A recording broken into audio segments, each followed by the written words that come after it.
नमस्ते, देख रहे हैं कंट्री इनसाइड न्यूज़ का यूट्यूब प्लेटफॉर्म। पटना में हमारे साथ मौजूद हैं राजनीतिक विश्लेषक सुनील पांडे सर। सर से हम समझते हैं कि बिहार के मुख्यमंत्री नीतीश कुमार ने आरएस भट्टी, राजविंदर सिंह भट्टी को बिहार का नया डीजीपी बनाया है। नीतीश कुमार का क्या सर यह मास्टर स्ट्रोक माना जाएगा? सर बताइए।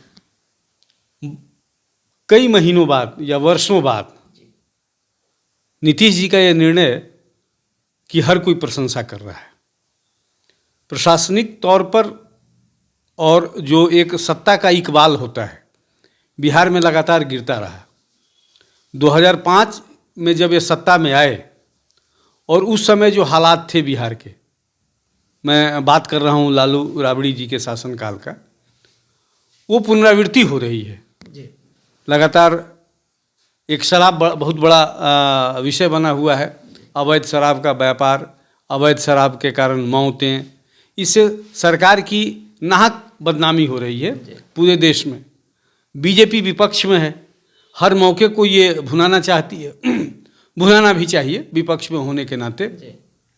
और इसमें दो राय नहीं कि लॉ एंड ऑर्डर की स्थिति गिरा है यहाँ। जाहिर है जो पैनल गया था यूपीएससी के पास, उसमें आलोक राज जी, मनमोहन सिंह और ये आरएस भट्टी साहब का नाम था। दो लोग बिहार का कैडर होने के बावजूद ये रहने वाले थे पंजाब के। आलोक जी यहाँ के हैं बिहार के। बावजूद इसके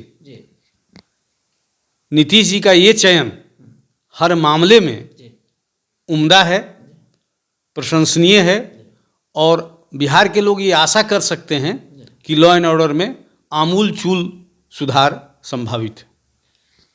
सर, आरएस भट्टी काउंटर स्पेशलिस्ट के रूप में भी जाने जाते हैं। कटिहार, भागलपुर, छपरा, गया सहित डिफरेंट टाइप के क्राइम सर देखने को मिल रहा है। इसको कैसे सर डीजीपी का पदभार भी वो कल ग्रहण करेंगे सर? कैसे वो उसको कंट्रोल करेंगे सर? ये आरएस भट्टी का जो मिजाज है उसमें उनको सीखने की ज़रूरत नहीं है जी। मैं उस समय छात्र हुआ करता था जब पटना में ये सिटी एसपी थे। एक हनक थी और इनकाउंटर स्पेशलिस्ट करें या अपराधियों को कैसे किनारे लगाना है, ये बखूबी वो जानते हैं। बिहार के अपराध का क्या मिजाज है उनसे छुपा नहीं है। बड़ा चर्चित रहा है साहबुद्दीन के मामले में। ये अब तो गुजर गए, लेकिन सांसद साहबुद्दीन जब भगोड़े थे तो ये एक महिला सब इंस्पेक्टर को दिल्ली भेजकर उसको अरेस्ट करवाए थे। इसकी भूरी प्रशंसा हुई थी, चूँकि उसके कुछ दिन पहले ही आईपीएस से उनकी झड़प हुई थी साहबुद्दीन की, और उस आईपीएस अधिकारी की बदनामी हुई थी।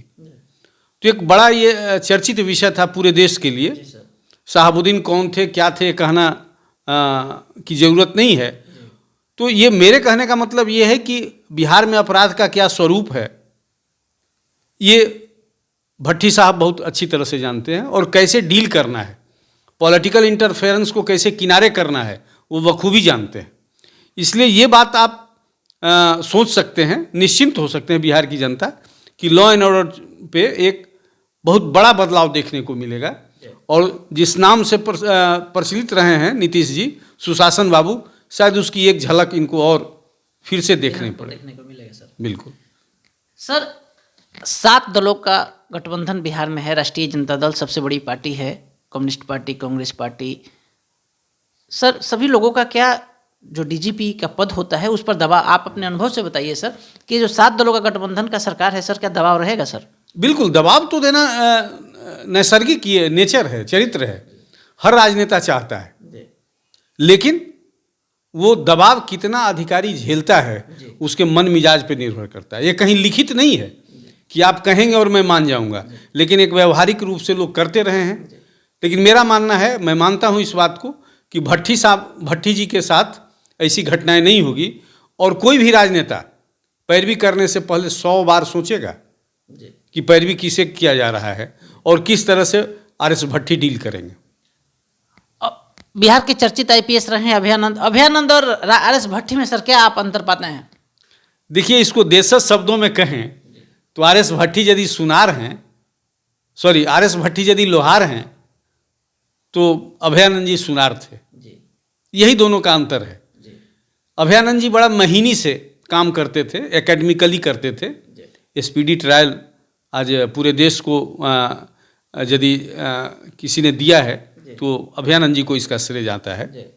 लेकिन आर.एस. भट्टी थोड़ा सा ज़्यादा मजबूत तरीके से तीव्रता के साथ काम करेंगे। तो मोटे तौर पर यही मानिए कि वो सुनार थे तो ये लुहार हैं, और लुहार का प्रहार कितना कड़ा होगा ये आने वाले दिनों में आपको देखने के लिए मिलेगा। सुशासन बाबू के नाम से जाने जाने वाले नीतीश कुमार का यह मास्टर स्ट्रोक ही माना जाएगा सर ना? बिल्कुल बिल्कुल इस मामले में, और इनके पास अब कोई विकल्प नहीं बचा था।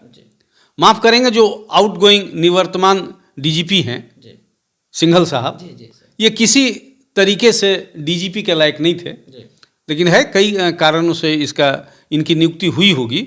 मैं उस पर कोई कमेंट नहीं करना चाहता हूँ, अब सेवानिवृत्त हो गए हैं। लेकिन एक सिंघल साहब का डीजीपी होना और एक आर.एस. भट्टी का डीजीपी होना, जमीन आसमान का अंतर महसूस यहाँ की जनता करेगी। बिहार के मुख्यमंत्री नीतीश कुमार 2005 में सुशासन बाबू के रूप में इनका नामकरण हुआ था। सुशासन बाबू के रूप में उस समय से जाने जाते हैं। 2022 के अंतिम समय में नीतीश कुमार ने आर.एस. भट्टी को बिहार का डीजीपी बनाकर बड़ा मास्टर स्ट्रोक चला है। पुनः अपने जो नाम था, जो महिलाओं का मांग था, लड़कों लड़कियों यूथ, उनके पार्टी के अनेक महिला नेत्रियों का मांग था कि बिहार में पुनः नीतीश कुमार सुशासन बाबू के रूप में जाने जाएं, सुशासन बाबू का रूप पुनः बिहार जाने। इसलिए बिहार के मुख्यमंत्री नीतीश कुमार ने आर.एस. भट्टी को बिहार लाया है, बिहार का डीजीपी बनाया है, और नीतीश कुमार का बड़ा मास्टर स्ट्रोक है। हमारे सहयोगी सन्नी मिश्रा के साथ मैं कौशलेंद्र, पटना से।